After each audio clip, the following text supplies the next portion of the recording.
আমার কাজ যেখানে শেষ হয় সেখান থেকে আমার জামাইয়ের কাজ শুরু হয়। কাজ তো শুরু হয় না, মানে কাজের মাঝখানে বাই হাত ঢুকানি হয়। আসসালামু আলাইকুম, welcome back to my page. কেমন আছেন আপনারা সবাই? আপনি কত হয়? আমিও ভালো আছি। এই তো দেখেন কত মনের সুখে আনন্দে মাছগুলা চাইতেছে আমান আমান বাইজা জামাই রে খাওয়া। তো মাছগুলা মশলা মাহানির আগে দেখেন ভালো করে কেঁচা কেঁচা মানে ফালি ফালি করে লইছি, তার মধ্যে মশলাগুলা মাইখা নিতাছি।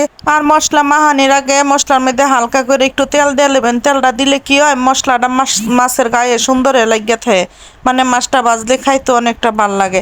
তো মাছটা মাহি আমি কতক্ষণ রেখা দিমু, তারপরে মানে মাছটা বাজুম। এটার মধ্যে হালকা একটু লেবুর রস দেওয়া দিলে আর একটু ভালো হতো। লেবুর আনতে করতে মানে আর একটু আইলসামি লাগতেছে, এই কারণে কি লেবুটা আনলাম না, মনে মনে কইতাছি আর ই করতেছি।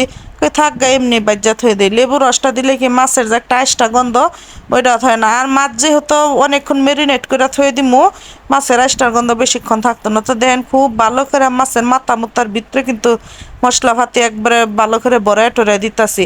আর আমার জামাই মাছ ভাজা খাইবার গেলে একটু খুঁতখুতা বেশি, মানে কোন হেন মশলা কম বললো কোন হেন বেশি বললো, মাছটা একটু ভালো করে বাজুর লাগে। আর এই তো দেখেন যেদিকে মাছগুলো ভাজা বয়াই দিতাছি চুলার মধ্যে। তো আসলে ভিডিও শুরুতে যা কইছিলাম যে মানে আমার কাম যে হেন শেষ হয়, আমার জামাইয়ের কাম হেন শুরু হয়। তো আমার জামাই সবসময় এরম করে, যখন দেখে যে মানে আমার রান্না বাড়া শেষ, তখন হ্যাঁ তখন নতুন করে রান্না বাড়া শুরু করে দিব। কইব না এটা এবা না হেবা করো, মানে মাছটা যদি বাজে তাহলে গো মাছটা একটু ময়দা টয়দা দিয়ে একটু ফ্রাই করে লো, মানে অন্যরকম একটা ভেজাল করে।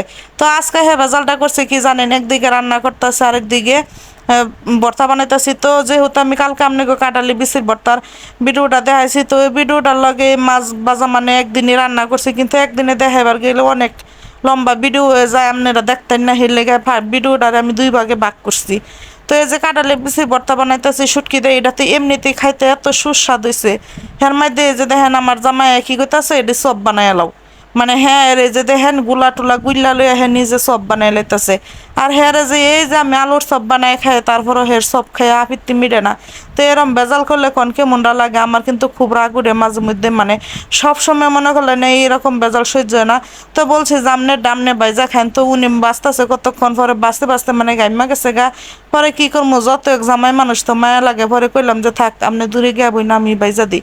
তো এই তো এদিকে যখন হেরে বাইজা বুঝা দিতেছে, আবার হেরে যেন বয়লাম, কারণ হচ্ছে ছোট ছোট দুই বাচ্চা আছে, সেই দুইটা বেজাল করতেছে, সেই দুইটারে সামলাইবার গেলাম। তো এই তো দেখা নিজে এগুলা রান্না করছি আমি কালকা। তো আমার জামাইয়ের মতন কার কার জামাই এরম বেজাল করে কমেন্টের মাধ্যমে জানাবেন। আর এই তো এখানে রান্না করছি লতি দিয়ে কাঁঠালি বিচি দিয়ে চাপা শুটকি, তারপরে শুটকি দিয়ে কাঁঠালি বিচি ভর্তা, মাছ ভাজি আর জলপাই দিয়া ডালের পুরপুরি। তো আমার ভিডিওটা কেমন লাগলো সবাই কমেন্টের মাধ্যমে জানাইন। আল্লাহ হাফেজ।